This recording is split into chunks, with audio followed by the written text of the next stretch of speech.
everybody, welcome back, and we're finally, It's almost over. And there'll be no more Let's Playing ever again. Unless I actually get on the ball and move it to my channel. Yeah. And then if this game gets a sequel, that'll probably be here. Because I'm not putting this trash on my channel. Excuse you? I'm not... Are you too good for Hive Swap, the Friendsim series? Hell yes. The fuck? What if people want us to play their fan game thingies? Your channel. Your Hive Swap channel. Your Homestuck? Yes. Your Homestuck tastical channel. That will grow much faster than mine because you appeal to the Homestuckers. To all the homies out there. You're right clicking. Friggin... How do I... Close menu. Right, wait. Well. Anyway, yeah, I've actually been fiddling around with. Man, it's just. I was gonna go off on a tangent about moving to Newgrounds or whatever, but just. Man, there's so many of these, you know? Yeah. Like, what, 17, 18, something like that? Just, like, surreal scrolling all... Excuse me? Beg your pardon? What is this? What? It's what? It's Kingdom Hearts. But anyway, first let us 18. Yeah? Yeah, cause Blank 1. Then Twinsies after that. And then whatever the fuck that is. What is with the Slenderman? That's Doc Scratch. Doc Scratch is an MSPA reader without a face. No, he's okay. So you know, pool. The game. Yeah, billiards. Yeah, billiards. He's a pool ball. Yes. What? I say. And unlike 8-ball, pool balls actually tell the future. 8-balls are just gimmicky little. Anyway. 8-balls are gimmicky as shit. Right, so gonna ignore that. Ignore that blatant bright ass spoiler that's much brighter than the actual. Yeah, like episode. What the fuck, man? All the friggin' stupid. Wait, what's this? Neat. Whoa. Achievements. This is signs of all the people we befriended. Cool. And then some of them are pictures. Does that mean because we don't have those ones, or? Yeah, because we haven't played their route or his route. I'm assuming this is the final route. Who said, let me tell you about? How do I get back to... Friggin'. Well. 3 minutes in, we haven't done anything. Well, don't worry. Like, the first minute of that was you fiddling with the recorder box. It's only 2 minutes wasted. Whatever. Anyway, well, it's nearly 4 minutes. It's like 3 and 58, 59. Officially 4 minutes. Anyway, let's go talk to Lank, because Lank fucking... You crash-landed onto a planet called Alternia. You staggered from the wreckage of your ship. You were desperate for information, for provisions, and possibly a bit of medical attention. But most of all, you were desperate for... friendship!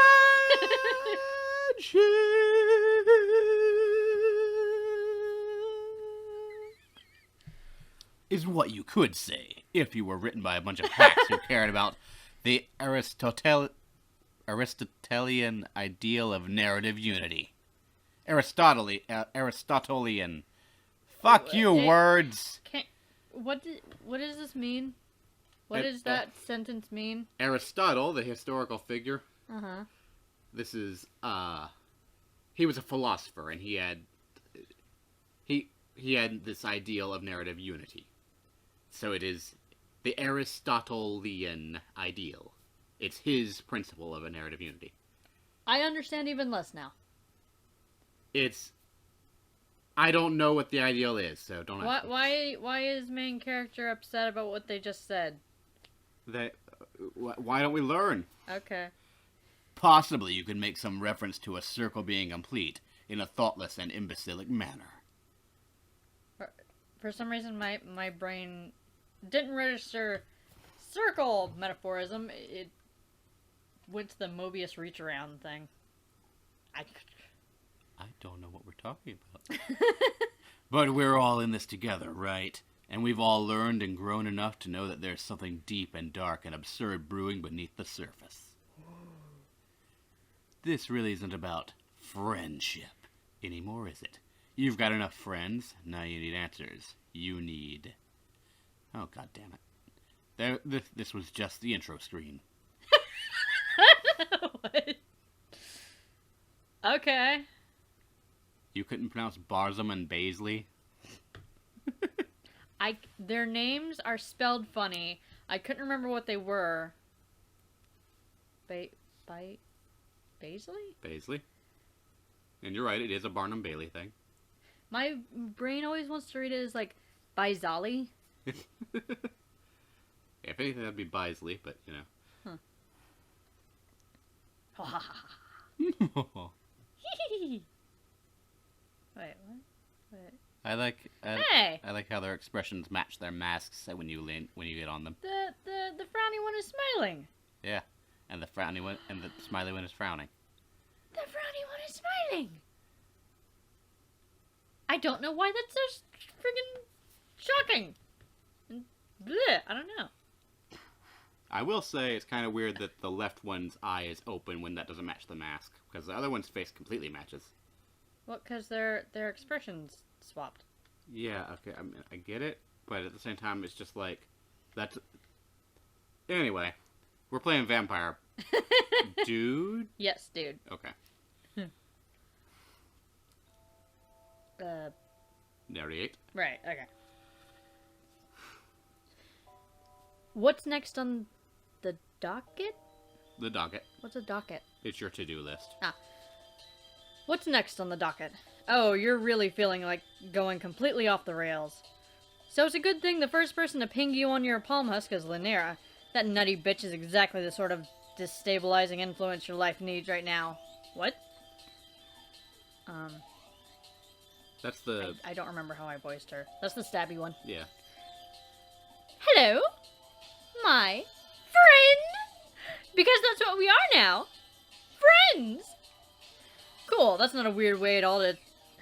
Cool, that's not a weird at all way to talk to someone. You're really loving this one. You're not sure what it is, but you're positive whatever crackpot caper this loopy troll is about to rope you into is going to be a real humdinger. There's a sense of finality in the air. You can taste it. Lynera does you the courtesy of listening to you say all that shit without getting super put off by how much of a freak you are. Listen up. So I was thinking, since us becoming friends has worked out so well, I'm starting to think maybe it'd be a good idea to give making more friends another shot after all, I guess. That's what I was thinking. So there's this party I was invited to. You see, the fellow Jades in my cloister always sneak out to go to these things. You gently suggest to Lynera that she should hurry it the fuck up. Jeez, MC, be nice. What's you fucking suddenly just ballistic? Well, he said he wanted to go off the rails. I know, but it's just weird, because, you know, like... That vision trip last time fucked him up, okay? Well, I can understand that, but I'm just so used to main character being so nice. Well... I mean, he's really obnoxious about it in some of the routes, being, like, really, a manipulative kind of nice, but, it's just weird. I'm not used to this. Well, we're gonna learn that main character is actually Dr. Scratch by the end. So I'm concerned now. Also, it's Doc Scratch, not Dr. Scratch. Dr. Scratch and Sniff. Okay, so I'm nervous to go and I want a friend to come with me. Okay, so is that so crazy? No, you don't think that's crazy at all. You think that sounds fantastic, actually. You don't ask for any details because who gives a shit? What? You show up on the block. We're not going to talk about how you got there or whatever because what a waste of time. You're just there. Lynera's met up with you too. Lynera mentioned that there might be dancing, so you decided to really dress up for the occasion. Oh man, you went fucking nuts. You're wearing a cape and shit, but also like fishnets, maybe a sexy bra if that's your thing. Whatever you happen to drudge out of some dumpster or another. Honestly, you can imagine whatever you want here, but no, it's complete bullshit and you look like a total slut. Lynera isn't wearing anything special because we would have had to pay someone to redraw all her sprites. From the looks of it, you're heading over to somebody's hive party. You're rolling up on some kind of joint that, from past experience, you can now surmise is an alien domicile. It's pretty big and maybe belongs to someone on the blue end of the spectrum. Back here again. Is this block just where all the jade-blooded schoolgirls love to get down and dirty? It hits you like a bucket of ice when you realize whose hive you're walking straight towards this time. This is Ardada's hive. Oh, that's just great. Your friend Ardada. Boy, do you love Ardada. Can't wait to see her again. You're going to be voicing a lot of people today. Oh, God. As you approach, you can immediately tell what kind of deal they have going on here. You can hear the tunes bumping from all the way down the block, and when you get near enough to see, there are obviously a bunch of teens passed out, drunk on the lawn. This is a full-blown frat house rager. Definitely doesn't seem like Lynera's sort of scene. That's because it isn't! Oh my goodness, I can't believe I'm doing this. Also, where's your stabby icon thing? I don't even have an indicator of how mad you are. That's so weird. It's because MC don't give a fuck right now. Yeah, I can't do that. Right. You kind of can't either. You're not even in the front door and you can already feel the sweat pouring out of your armpits. This is going to be so much fun! What? You pass all the smashed lawn teens and go up to knock on the front door. You have to rap on it a few times until the telltale sound of clicking heels faintly reaches your ears. The door opens and you discover that the gracious hostess standing on the other side is none other than your best friend Ardada! Woohoo! She looks surprised to see you for only a moment before her face resolves into a wicked grin. My. Look what the pervy's dragged in. Back for more so soon, my sweet. You're not actually sure how much time has passed since you last ran into Ardada, but it doesn't feel like it can be described in any metric by soon. You've been physically savaged so many times since then you're not sure what you're blocking out, though. You tell Ardada that you're really glad to see her, because you totally are. You tell her you weren't expecting her to be hosting a party, though. Oh, I don't know if I would call it a party. More of a friendly kickback of sorts. Sort of exclusive, really. All of the world's finest influencers are here. How exactly did you hear of my little shindig?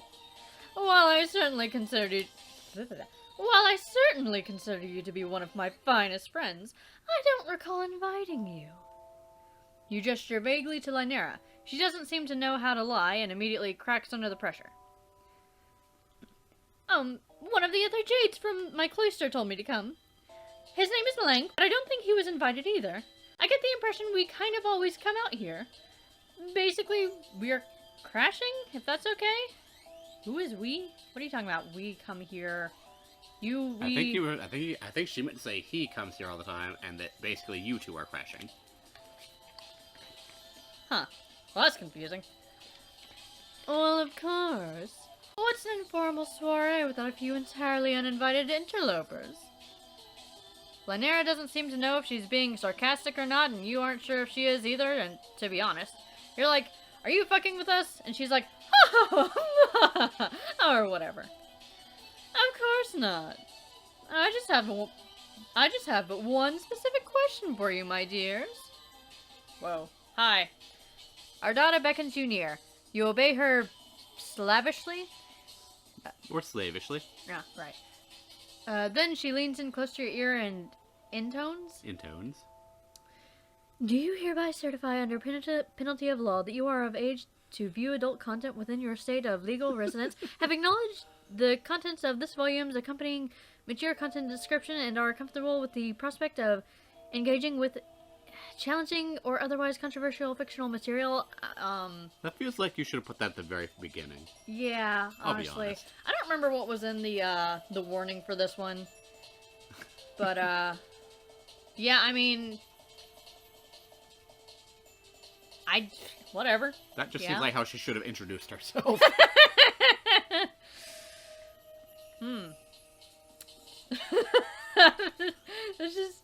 Is this like, literally like a... Tell you too scared. Well, that's probably the... Yeah, I don't care. Yeah. Oof, I'm too scared. Oh man, the sound of that is really making you quake in your slutty little boots. Controversial fictional material, you say? Damn, that's almost starting to sound like a woman wrote this. Count you out. Excuse you? What? What the fuck is that supposed to mean? I don't know. Ardata clicks her tongue. She reaches for the cup of markers she keeps on a table next to the door and pulls one out. You flinch back as she wields it like a weapon to draw a big blue X on the back of your hand.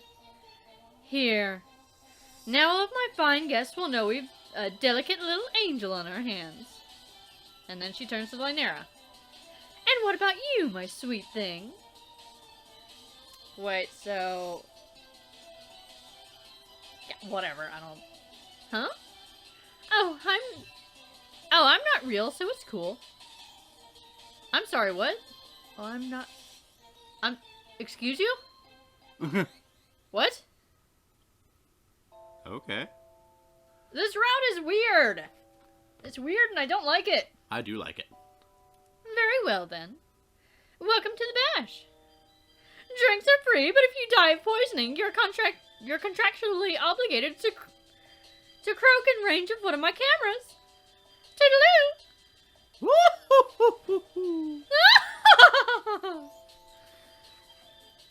That was weird. Yeah.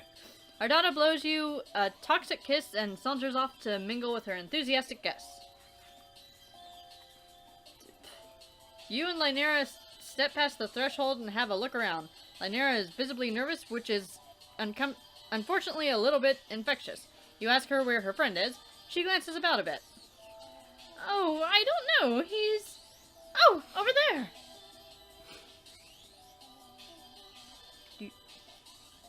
Hey, Demon's here. Like, this, I saw this background in one of the preview images, so I already know that Skyla's here, Hot Dog Juggling Clown is here. Oh, wait, Hot Dog Juggling Clown is here, and Damon's here. There's just a hot dog party gonna go on or something, I don't know. And Elward is here. Huh. I wouldn't have recognized any of them except for Damon, and even him I don't think I would have noticed. Anywho. I think that's everybody? That, you know, from the... Blah, blah, blah. You follow her gaze into the living area of the house. It's a far cry from the side outside. The music's not nearly so bumping as you originally thought it was. The whole shebang seems to have a pretty chill teenagers drinking Kool-Aid vibe, apart from the fact that that's definitely not Kool-Aid. Everybody's milling about, chatting amiably. You spot a few familiar faces. Damon flirting with roasting his Frank in the hearth. Elward leaned casually against the doorframe to the kitchen and talking to a cute girl. Skyla recounting some capturing rodeo caper to a group of gathered trolls. It's a real diverse roster of friendly folks. Also, somebody pointed out that this troll? Yeah. Okay, so Goldbloods tend to have 2 sets of horns. Mm-hmm. This troll has 6. Mm-hmm. That's unusual. Yeah.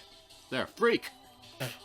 Anyway, you spot who Lynera is pointing to at the center of the parlor's arrangement of couches and armchairs, sat among a group of friends on the floor, the only other Jade Blood in the room. He's even more impeccably dressed and done up than the rest of the markedly fashion-forward Jades you've met. When he catches sight of Lynera, his face lights up, and he rises to make his way over and greet you. Oh, Lynera, you've made it after all. there was something weird about your L's there. Was there? Like, just slightly. Like, your L's specifically had an accent, but not the rest of it. That's my quirk at the moment. I was starting to think you weren't going to come. Sorry, I don't know why I'm voicing him like this. You're making him weirdly foppish. He's a vampire. He has to be foppish. Nah, he's a fucking punk-ass delinquent. Well, He doesn't look remotely like a punk-ass delinquent. okay, that's just because he's wearing a flower crown, which is because party. And a suit. Nah, Like, the most punkish thing about him is his fucking anime jacket cape. Punk might not be the right word, but normally the tie isn't done up. So... How would you like me to voice him? Because I didn't have any idea going in, and I just kind of let out... I was over here thinking, what can I do that I haven't done yet? And that's what came out, because it was time.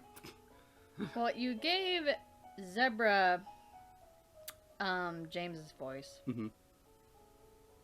Is there something with that has that similar kind of thing, only more evil or something? Not that he's evil, but just, I don't know, vampire. He's a Slytherin. I don't know. He should sound like a snake and a moth. A snake and a moth. Yes. I don't know. Put words back on the screen.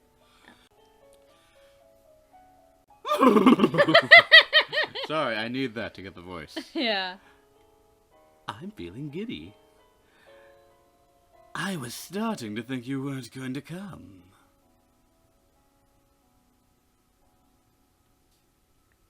Yeah, you know, let's just roll with that for a minute. All right. I still don't think it's right, but you whatever. Blah blah blah. Pretty eyes. Well, surprise! I didn't. Wait, what? She didn't come? She's a hologram. That's Not come, I mean. I did come. Hi, I'm here. Lol. You cringe, but Link seems otherwise unaffected by Lanira's astonishingly embarrassing display. He turns to you with a warm smile.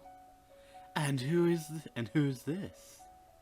You can't help but get a little flustered when your eyes meet. His makeup and stylings might lean to the severe and feminine, but he has a contrastively a contrastively calming and masculine voice that puts you at ease straight away.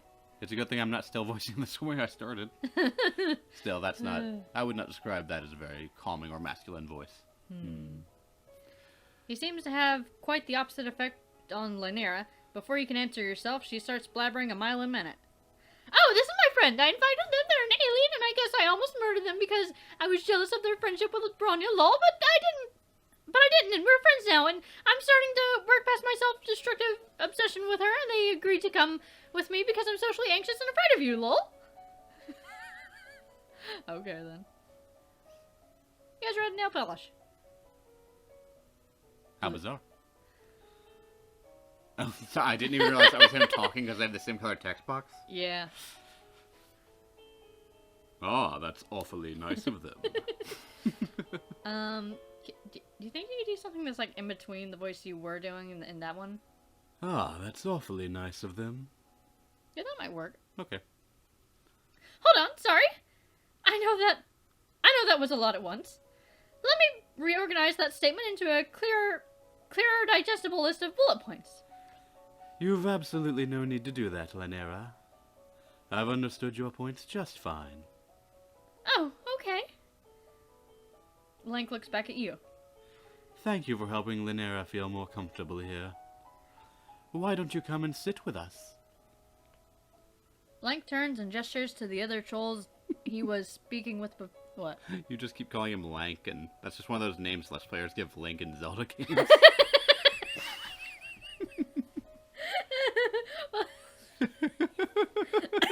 Well, how would you pronounce that? Lonque. The same way I've pronounced it every time you've said it. Okay, but... Before now. That just doesn't sound right to me, man. And then he'll be a Mortal Kombat ninja. Like... how would that be pronounced if it was like... What would be like the French... That just looks... I don't know if that looks French to me. It's spelled stupid.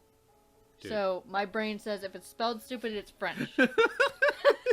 French can't spell. The language cannot spell. The French, the language.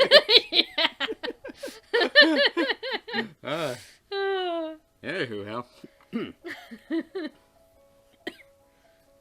So if it was French, how would it be pronounced? The shit would I know? I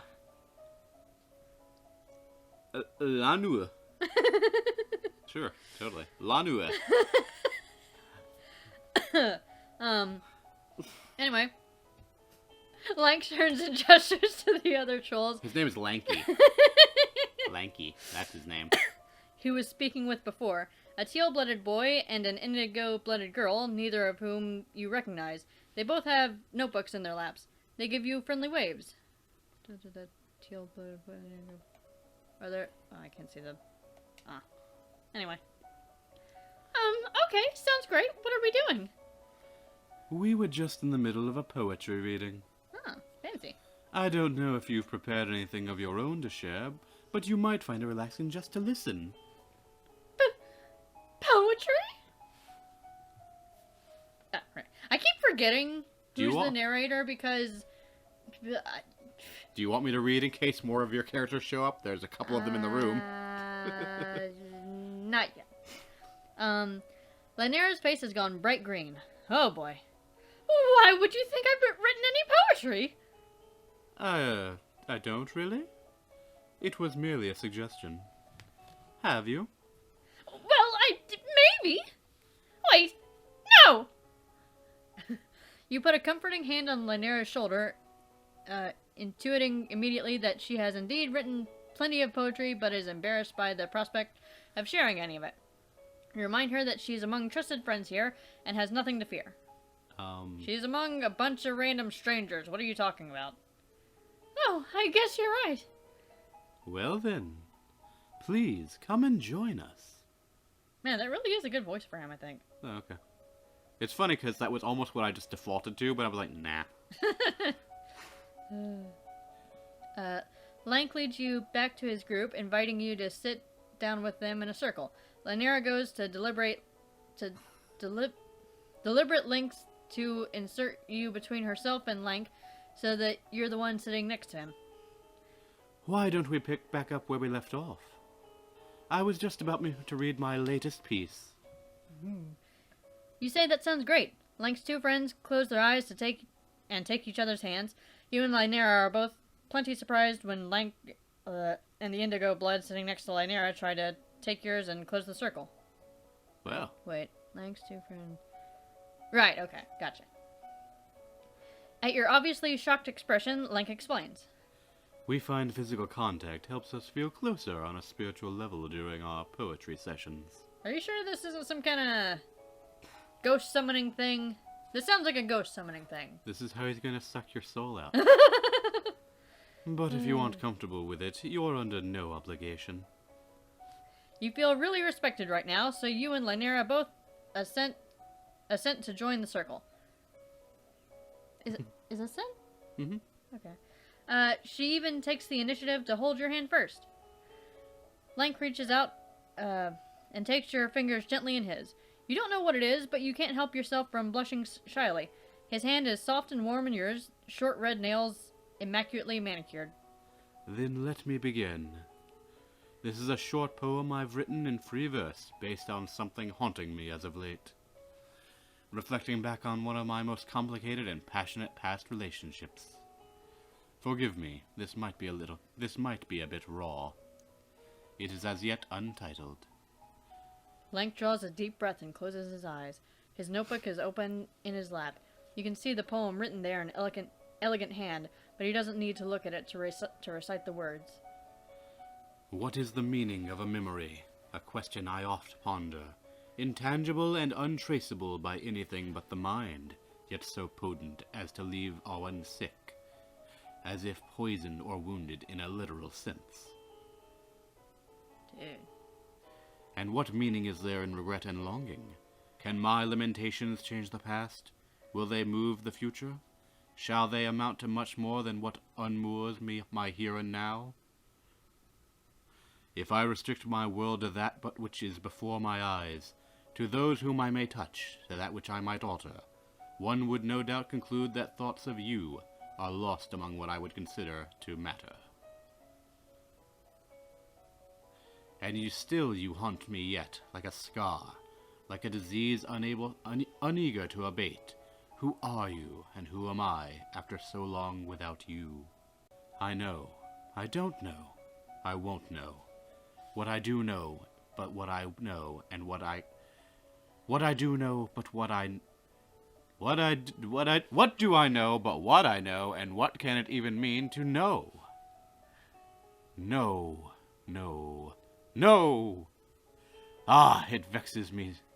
It so vexes me. Though it vexes me. Though it so vexes me. God, I'm feeling dyslexic. Though so little I valued it when it was before me, a thing and a you I could touch and see and know and hate and wonder, revile, worship. Now it is you who are a traceless ghost, and I preoccupy myself with nothing but futile tasks of redefinition and reinterpretation, and circuitous, God, I've never known how to say that word. Circuitous? Yeah. And circuitous dwellings on that which I understand even less now, and in the times when my wanderings might have been easily answered, with a question or a bite or a kiss, or even a single word spoken honestly. He has nice poetry. I'll take your word for it. It's very fancy feeling. It is long-winded as fuck, and I have lost the even point of it. I get that he misses somebody, but whatever. Yeah. Somebody who I assume to be dead. Pressed though I am to give color to our bond, I look not to onyx nor ash, but that which pulses within our very veins.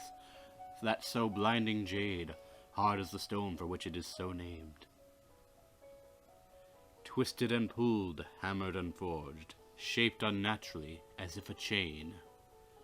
A stricture within scriptures, a certain so meaning tincture.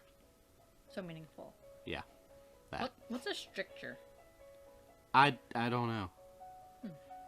Resent you though I must, envy you though I may.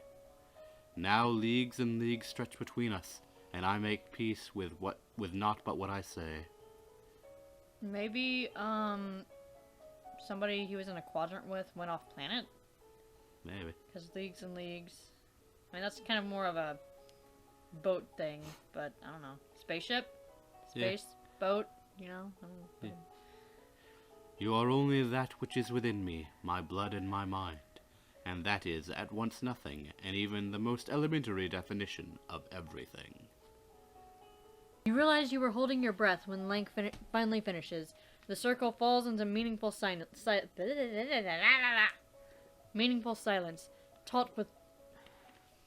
taut as a wire.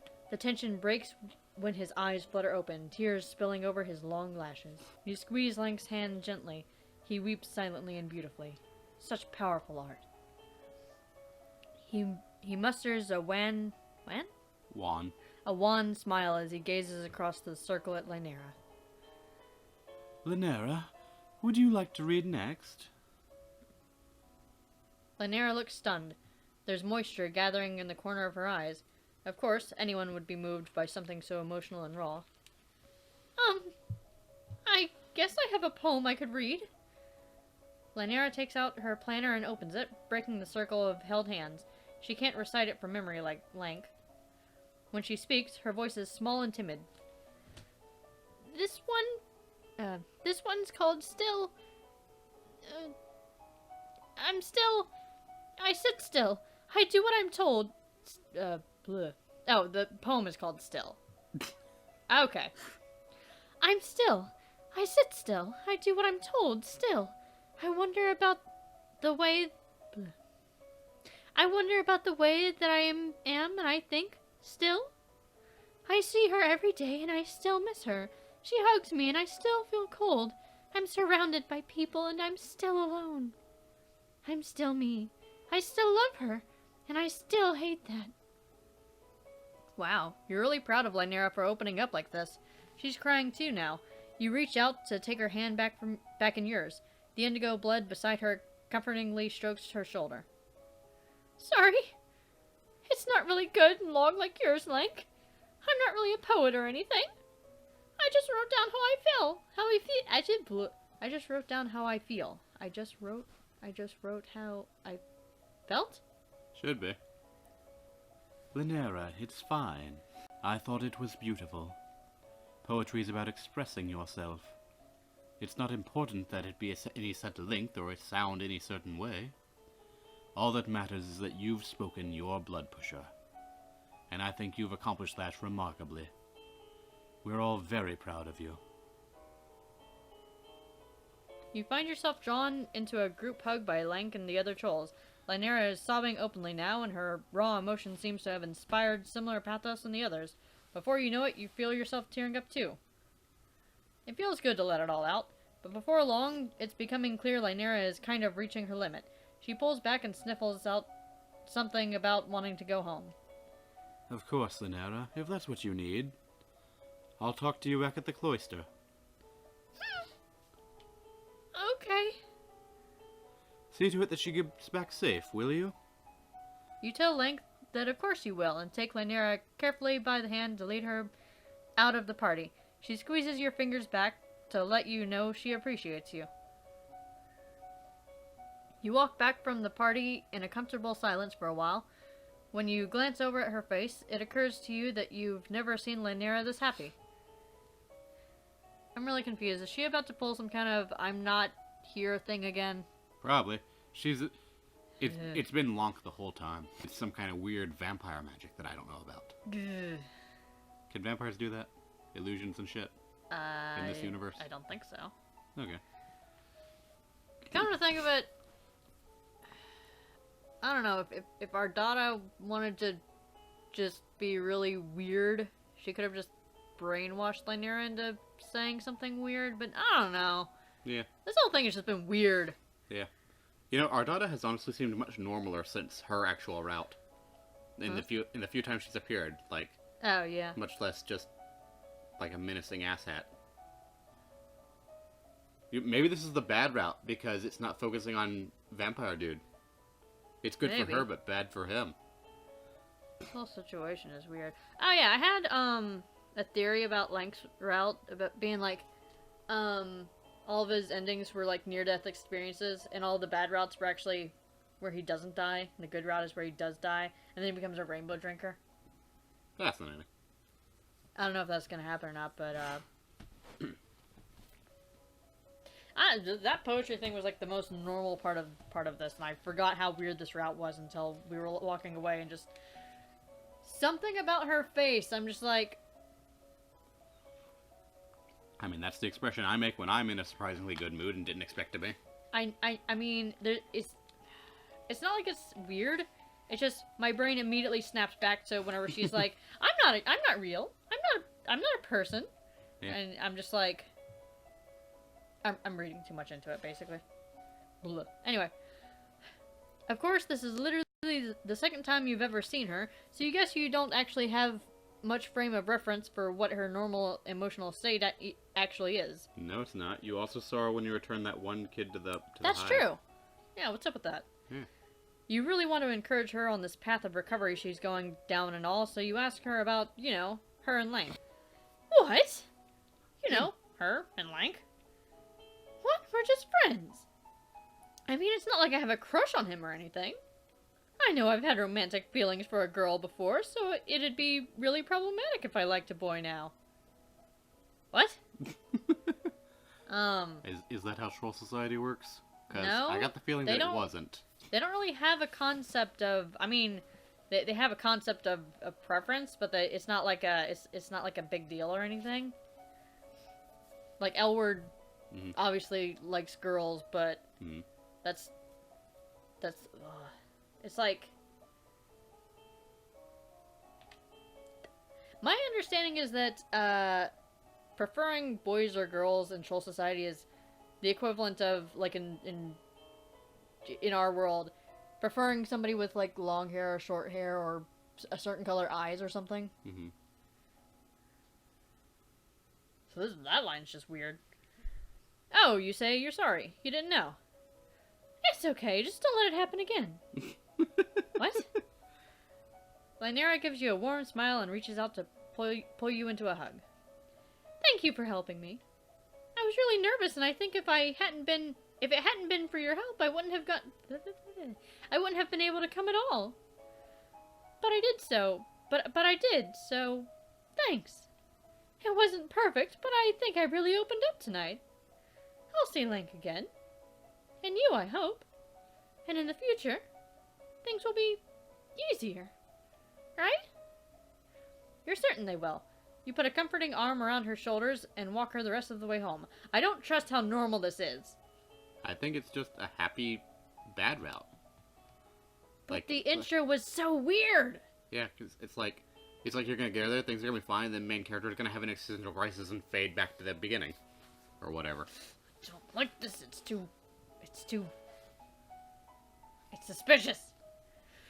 You feel like this night really taught you an important lesson. Not everything is about collecting the largest quantity of friends as is humanly possible. Sometimes strengthening your bond with someone you already know can be just as rewarding. So screw you, you say, to the concept of good endings and bad endings and narrative railroading. This route makes you feel heckin' valid, and that's fine by you. Huh. What, so main character knows this isn't the, quote-unquote correct end? I think he's just like, I don't care what's correct or not. Like, I don't know if he knows or not. Because we got the victory music, I think that was the correct end. What? Yeah, the correct end is to not make a new, like, I guess you made a new friend, kind of, but not really. You made a new acquaintance. Huh. I'm confused. I think that's the point. Should we end it here, or is this a bad end? I'm pretty sure this is a good end. Okay. We got the victory music. But we didn't befriend. I mean, He was just on about how it's important to friggin'... I mean, I know, but... This route was weird. Yeah, but you've got a cape, so... True. I did I did enjoy the parts after we got through the weird stuff. And, like... I like seeing Lynera not being all psychopathic and stuff. Being, like, developing and growing as a person. And yeah. Huh. Which means that this, logically, should be a bad route, because that's how it goes in the past. But this is a very weird route, so we'll find out in the next thing, I guess. I don't know. Bye-bye. Bye, everybody.